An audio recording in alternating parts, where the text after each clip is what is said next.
જય શ્રી રામ. આજે વરસાદ હતો અને મેં વિજયનગર ફ્રૂટ માર્કેટ નરોડાથી પાછા ગ્રીન અને રેડ એપલ મગાવ્યા. રેડ એપલ છે 5 પેટી છે અને 1 પેટી ગ્રીન એપલની છે. એક પેટીમાં 28 કિલો વજન આવે. અત્યારે રેલવે ક્રોસિંગ છે એટલે અમે ઊભા છીએ અને પાછળ અમારે જોવા 4 મોટી પેટી અહીંયા સીટ ઉપર છે અને 2 પેટી છે એ ડિક્કીમાં નાખી છે. કારણ કે હમણાં વરસાદનો ટાઈમ છે એટલે હવે પછી વરસાદ ન હોય તો વળી કેળ આપીએ.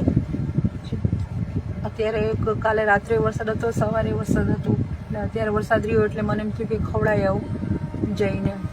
ચાલો, ટ્રેન આવી ગઈ છે. હમણાં રેલવે ક્રોસિંગ છે એ ખુલશે એટલે અમે નીકળશું કપિરાજોને ખવડાવવા માટે. સફરજન ખવડાવવાના છીએ આજે. જય શ્રી રામ.